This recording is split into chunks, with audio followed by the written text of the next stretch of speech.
Bonjour et bienvenue dans le podcast Le Point de Connexion. Je suis Chélie et ici on parlera de toi, de moi, de nous, de vous, bref, de nos multiples vies et de ce qui fait de nous ce que nous sommes. Belle écoute. Quand j'étais petite, je jouais aux Barbie, je faisais les voix des filles et des garçons. Je ne jouais pas avec des Ken, mais avec des Action Man. Puis j'allais m'installer devant la télé pour regarder Dragon Ball Z ou One Piece. Adolescente, j'ai commencé à jouer aux Sims, à World of Warcraft, Guild Wars, mais aussi à danser devant High School Musical, mettre des bottes à talons et vouloir des sacs à main. Aujourd'hui adulte, j'ai mis du temps à comprendre que je ne devais pas avoir peur du jugement et que toutes ces facettes de ma personnalité faisaient de moi qui je suis. Et toi, est-ce que tu sais qui tu es ? Hello tout le monde, bienvenue dans ce nouvel épisode de Point de Connexion. J'espère que vous allez bien et que vous êtes bien installés pour écouter ce nouvel épisode dans lequel nous allons parler des différentes facettes de notre personnalité. Vous l'avez compris dans l'introduction, je voudrais aujourd'hui qu'on parle des différentes facettes des personnalités. Je prends mon exemple parce que je suis le genre de femme qui adore la série The Bold Type pour ceux qui connaissent, le côté glamour, girly, les copines, etc. Je suis aussi celle qui va binge-watcher, donc qui peut terminer toute une saison de la série The Witcher, et pas seulement parce qu'il y a Henry Cavill, mais la série The Witcher, qui va se faire des marathons Star Wars, des marathons Seigneur des Anneaux, qui va jouer au paintball dans la boue, bref. Vous avez compris que ces deux personnalités qui, pendant des années, pour moi, pour diverses raisons, ne pouvaient pas coïncider, ne pouvaient pas vivre ensemble. Et pourtant, elles font partie de moi. C'est ça le comble.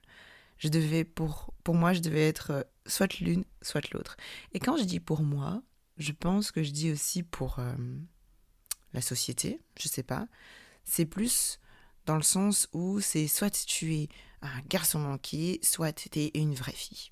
Je vous donne l'exemple d'une série que je regarde en ce moment. C'est cette série qui m'a un peu inspirée, qui s'appelle The Good Trouble, pour celles et ceux que ça intéresse. Dans cette série, il y a une des filles qui va travailler dans une agence tech, donc qui va faire du codage, qui va créer des sites internet, des applications, etc.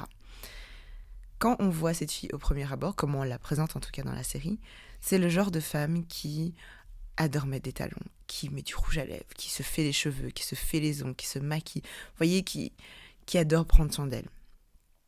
Mais qui est aussi une nerd parce qu'elle a fait l'MIT. Et en fait, quand elle commence à travailler, on lui fait comprendre que ce qu'elle est, ce qu'elle dégage comme image, donc de la fille qui est très girly, etc., ça va pas du tout le faire. Donc on lui dit, tu dois être la fille qui va porter des lunettes, mettre un t-shirt, ne pas se maquiller et porter une chemise à carreaux, un jean et des baskets. Voilà.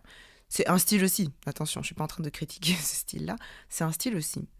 Mais ça m'a fait me rendre compte qu'en fait, dans certaines situations, on va pas vous prendre au sérieux si vous êtes habillé d'une certaine façon, mais en même temps, ça fait partie de ce que vous êtes. Donc tu dois soit être girly, mais alors tu ne peux pas travailler dans un certain environnement, soit tu dois être geek, nerd, tout ce que tu veux, et alors tu dois t'habiller de manière très sobre. Et je trouvais ça dommage, parce que je me rends compte que c'est ce que j'ai vécu aussi. Soit je devais être celle qui joue avec les Barbie, soit je devais être celle qui joue aux jeux vidéo, au foot avec mes copains. Plus jeune, j'étais ce qu'on considérait comme un garçon manqué, c'est-à-dire que c'était hors de question pour moi de mettre du rose, des fleurs, une jupe, une robe. C'était très très compliqué. Aujourd'hui, j'en rigole avec ma maman, mais c'était très compliqué pour moi de m'habiller comme je mets des guillemets dessus, une vraie fille. Parce que je considérais que c'était pas totalement moi. Et aussi, je considérais que c'était pas... Comment dire ? Que c'était faible, en fait.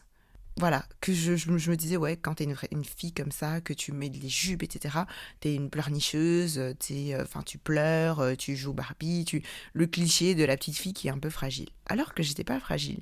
Justement, j'avais l'impression que je devais montrer que j'étais forte. Et je pense que c'est de là qu'est né un peu tout ce problème.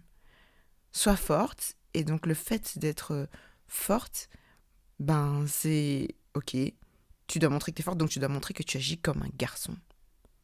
Ce qui est assez fou, parce que les femmes sont incroyablement fortes, et on en parlera dans un autre épisode, mais c'est un peu ce truc-là de se dire, si je suis une vraie fille, alors on va considérer que je suis un peu... que je suis fragile en fait.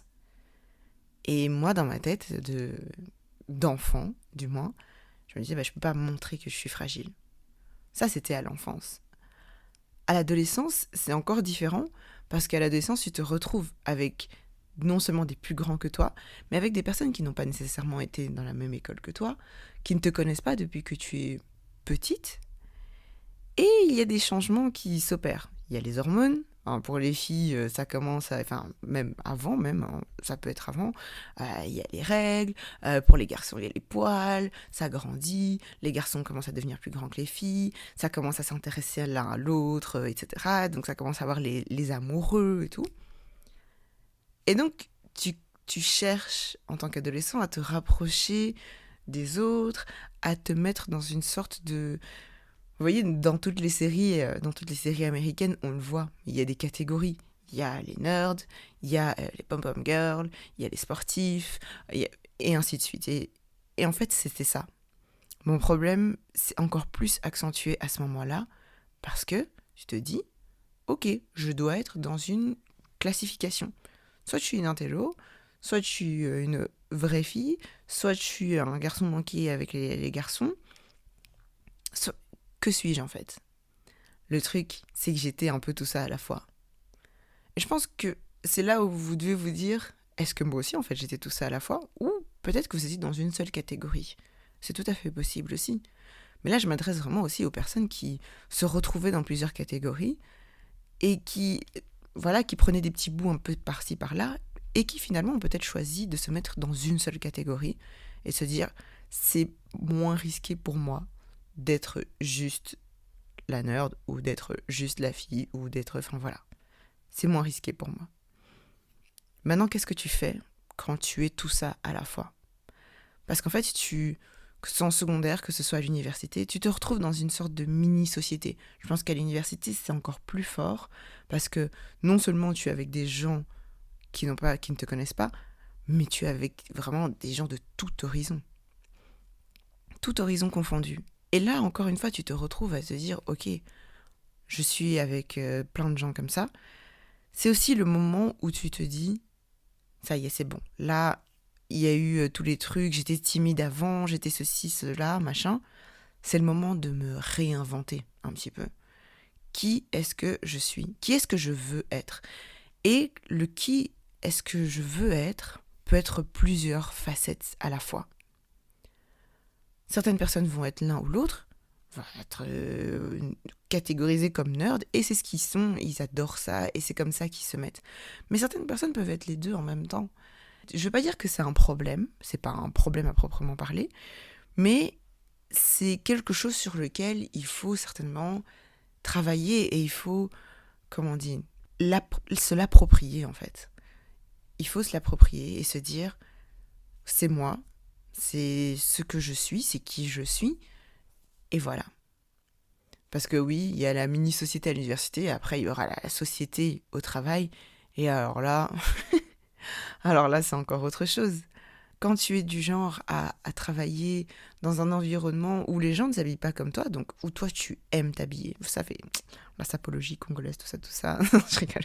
Mais quand tu aimes t'habiller et que tu te retrouves dans un environnement où les gens, c'est pas trop leur cas, est-ce que toi, tu vas, entre guillemets, te diminuer et tu vas te dire, ok, bon, je vois que les gens s'habillent pas trop ici, donc je vais changer un petit peu mon style et m'adapter à eux, ou tu restes toi-même ? Et là, si vous vous posez la question, la réponse est, je reste moi-même. Il n'y a pas d'autre réponse possible. Je sais que c'est facile à dire et c'est plus compliqué à appliquer, mais il faut, parce que sinon, comment est-ce possible que vous passiez cette vie à ne pas être toutes les différentes parties de vous que vous êtes. Vous pouvez pas vous dire ah bah voilà, je vais juste cacher ce côté-là de moi.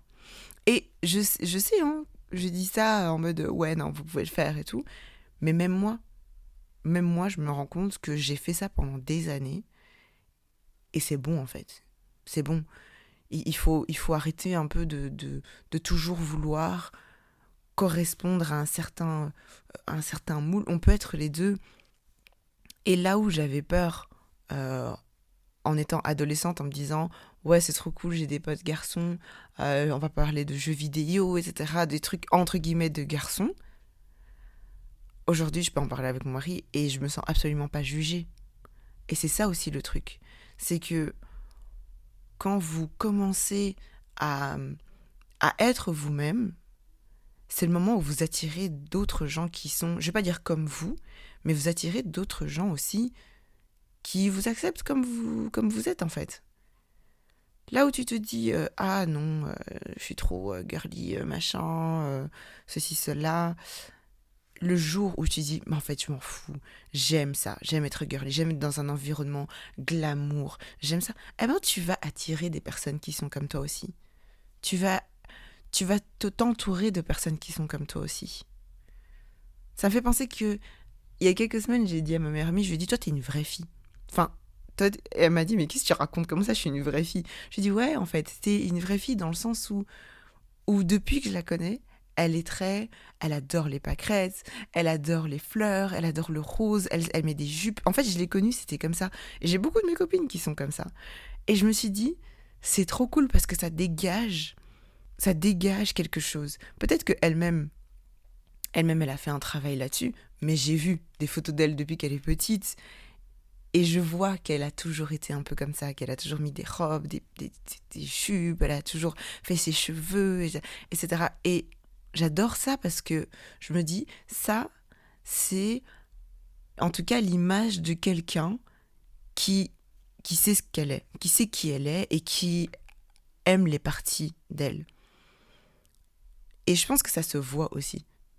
Vous le faites pour vous et automatiquement, ça se voit aussi que vous dégagez quelque chose qui vous correspond, qui est à vous. Et c'est ça, moi je pense, le plus important, c'est vraiment de dégager l'image que vous aimez voir. Mettez-vous un peu à votre place, mais quand vous aviez, je sais pas moi, 8 ans. Est-ce que la petite ou le petit de 8 ans vous regarde et se dit waouh, en fait t'es une adulte trop cool quoi. Donc là maintenant, t'es une adulte qui pensait pas qu'elle allait se marier et tu t'es mariée. T'es une adulte qui a commencé à regarder Dragon Ball quand elle avait 4-5 ans et qui aujourd'hui continue à regarder des animés. T'es une adulte qui continue à faire du sport. Tu aimes tout ce qui est science-fiction. T'aimes jouer en mode à la bagarre avec les garçons. Bon, plus maintenant parce que mes frères sont beaucoup plus grands que moi. On peut pas revenir dans le passé, mais je vois la Shelly de 8 ans qui est contente parce que elle a commencé à s'assumer en fait, à assumer les différentes personnalités qu'elle a. Attention, je suis pas en train de vous dire que je suis schizophrène, tout va bien. Mais vous comprenez, j'espère que vous comprenez ce que je dis, parce que c'est vraiment ça qui est le plus important, c'est de se dire ce que vous êtes, c'est ce qui est important. Comment vous le dégagez, comment vous le ressentez, c'est ce qui est important.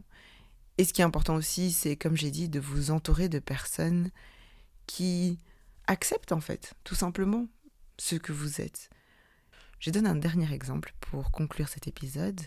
C'est que il y a, je crois que c'était 1 an ou 2, j'ai créé une chaîne YouTube sur mon jeu préféré. Et j'espère que beaucoup se reconnaîtront sur les Sims 4. J'adore ce jeu. J'adore en fait le fait de pouvoir m'exprimer à travers ce jeu. Mon frère, shout out to you, mon petit frère, qui m'a offert ce jeu pour mon anniversaire, c'était un des meilleurs jeux qu'on m'ait offert parce que jusqu'à aujourd'hui, j'y joue. Et il me l'a offert en 2020, je crois, ou 2019, 2020, je pense. Et c'était vraiment pendant le Covid, et c'était la période parfaite pour me l'offrir. Et en fait, je suis super heureuse parce que je regardais des vidéos de gens qui jouaient. Je regardais, pour ceux qui sont pas familiers avec ça s'appelle des let's play. Donc, tu regardes d'autres personnes jouer. Ça peut paraître abstrait pour certaines personnes, mais quand t'es dedans, quoi. Et je regardais les vidéos, etc. Et ce qu'il y a, c'est que je me retrouvais pas totalement dans ce que je regardais. Je voyais des personnes qui ne me ressemblaient pas et qui ne racontaient pas les histoires que je voulais entendre. Et j'en ai parlé, et celui qui est aujourd'hui mon mari m'a dit « Bah vas-y, fais-le toi ». Et moi je suis là « Mais qu'est-ce que tu racontes ?» J'en ai parlé à ma maman, elle m'a dit « Bah oui, vas-y, fais-le.